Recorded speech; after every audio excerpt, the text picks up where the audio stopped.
E a gente começa o Vida Saudável com o nosso quadro Diga Doutor.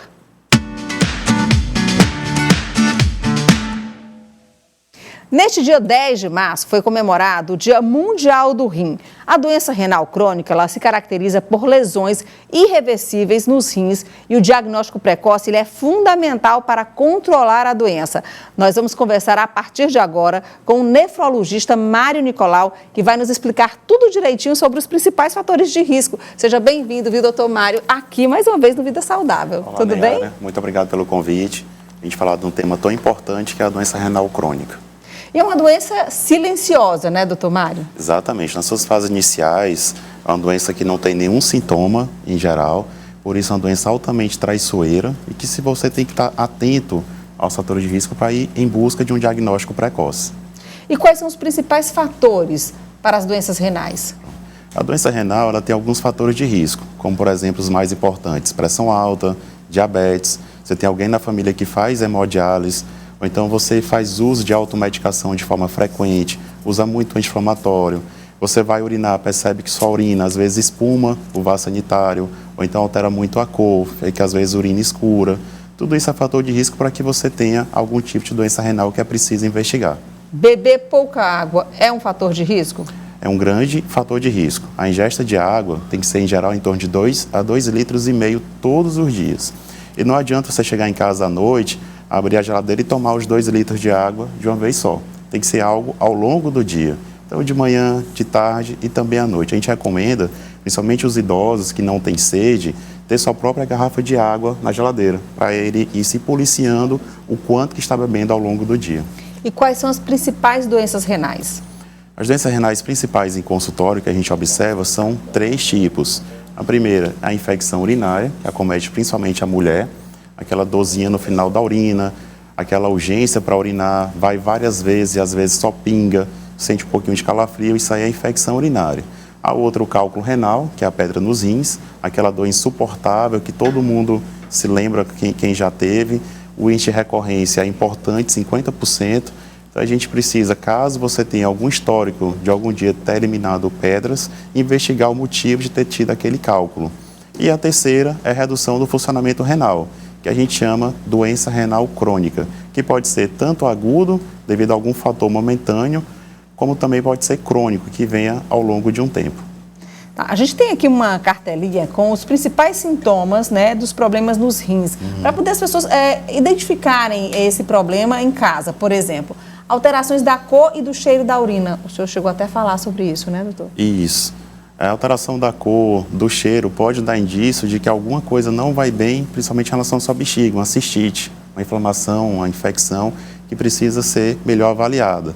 Além disso, às vezes você urina em algum local, percebe que formigas estão se aglomerando, pode ser sinal de diabetes. Então o rim, como é um órgão que filtra todo o seu sangue, tudo que você ingere passa pelo rim, ele pode ser um indício, um sinal que algo sistemicamente não vai bem, como, por exemplo, o diabetes. Tá, vamos continuar aqui, por favor, com presença de espuma na urina, não é legal isso, né?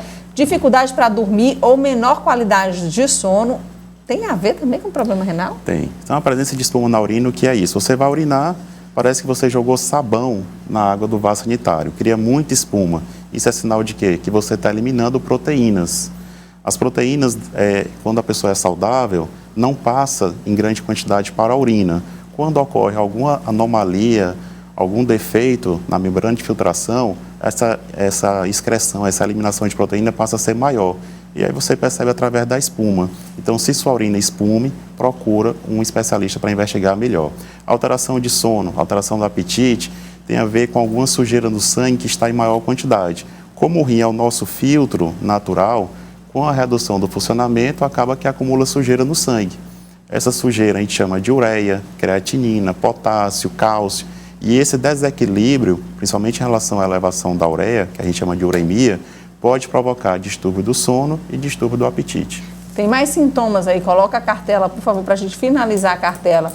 É perda de apetite e sabor metálico na boca e sensação de pressão na barriga ao urinar. Explica melhor isso, doutor. O que seria essa sensação de pressão na barriga para urinar?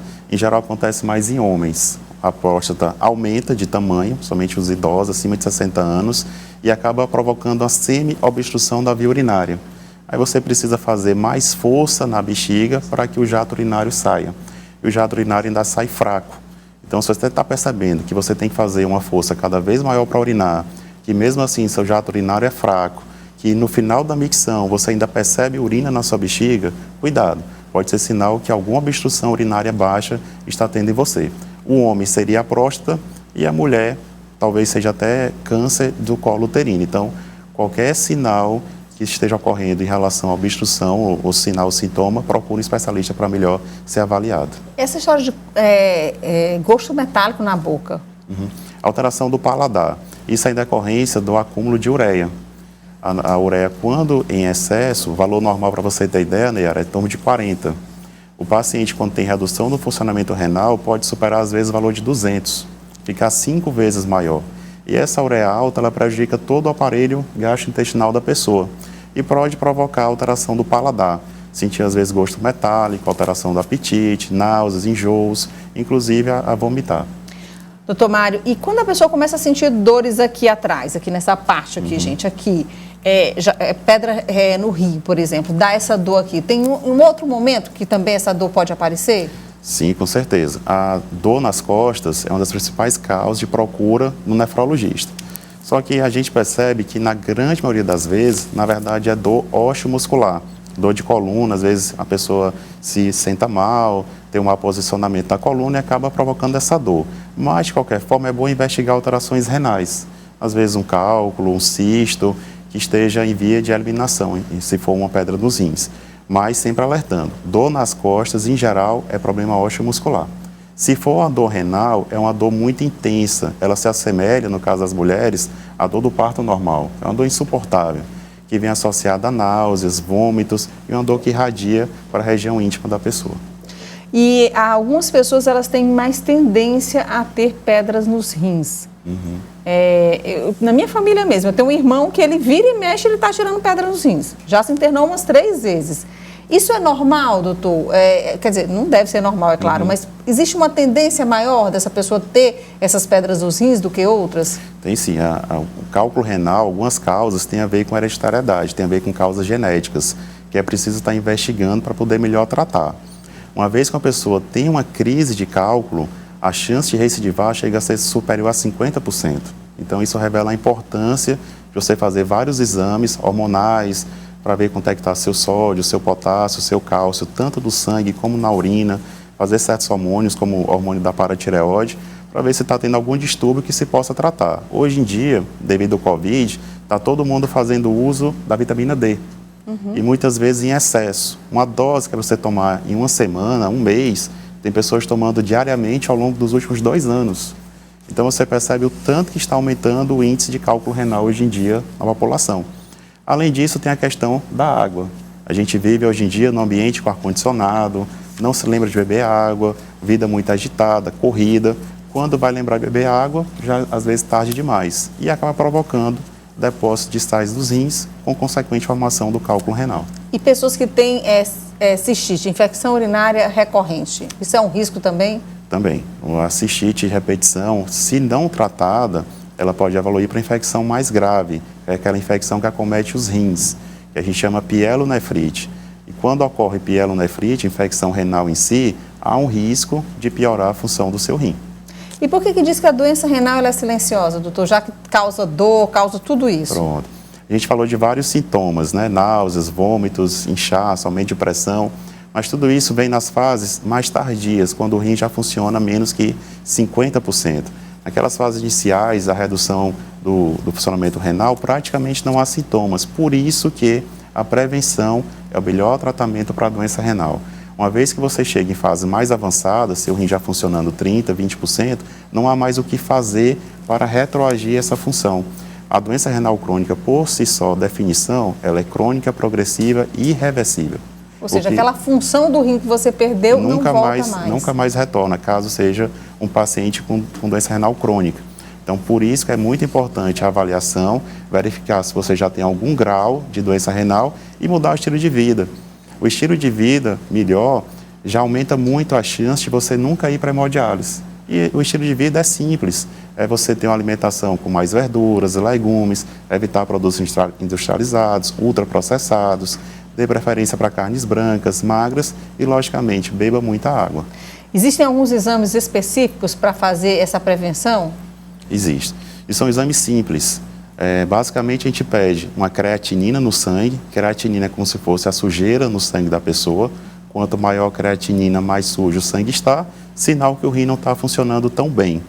Em segundo lugar, um sumário de urina, um exame simples urinário para a gente ver se está tendo proteínas, sangramento ou outro sedimento na sua urina.